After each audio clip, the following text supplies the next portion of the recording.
ദുഷി, ഇത്ര വലിയ പൂരം ഇത്. ഇത്രയും ആനകളും മേളവും. ഈ പൂരം പണ്ടും ഇങ്ങനെ തന്നെയായിരുന്നോ? ആരാ ഈ പൂരം തുടങ്ങിയേ?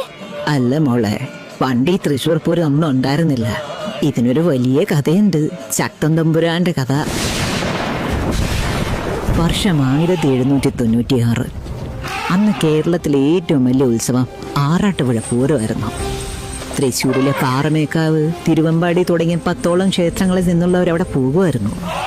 എന്നാൽ ആ വർഷം കനത്ത മഴ കാരണം അവരവിടെ എത്താൻ വൈകി വന്നതുകൊണ്ട് അവർക്ക് പൂരത്തിൽ പങ്കെടുക്കുവാൻ അനുവാദവും കിട്ടിയില്ല. അപമാനിതരായ അവര് നേരെ കൊച്ചി മഹാരാജാവായ ശക്തൻ തമ്പുരാന്റെ അടുത്തേക്ക് പോയി. മഴ കാരണം വൈകുന്നതിന് ഭഗവാന്റെ മുന്നിൽ വിലക്കോ. ഇനി നിങ്ങൾ ആരും ആറാട്ടുപുഴയ്ക്ക് പോകണ്ട. നമ്മുടെ വടക്കുന്നാഥന്റെ സന്നിധിയിൽ ഈ തൃശൂർ നഗരത്തിൽ നമ്മളൊരു പൂരം നടത്തും. കേരളം കണ്ടത് വെച്ച് ഏറ്റവും വലിയ പൂരം. പാറമേക്കാവും തിരുവമ്പാടിയും ഉൾപ്പെടെയുള്ള എല്ലാ ക്ഷേത്രങ്ങളും ഇനി വടക്കുന്നാഥനെ വണങ്ങാൻ ഇങ്ങോട്ട് വരട്ടെ. അങ്ങനെ ശക്തൻ തമ്പുരാൻ 10 ക്ഷേത്രങ്ങളെ പാറമേക്കാവ്, തിരുവമ്പാടി എന്നിങ്ങനെ 2 വിഭാഗങ്ങളാക്കി തിരിച്ചു.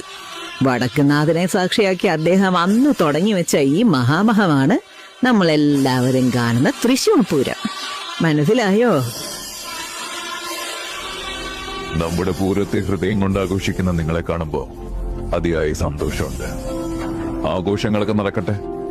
പൂരം ഇനിയും തലമുറകൾ താണ്ടും. എല്ലാവർക്കും ഹൃദയം നിറഞ്ഞ പൂരദിനാശംസകൾ.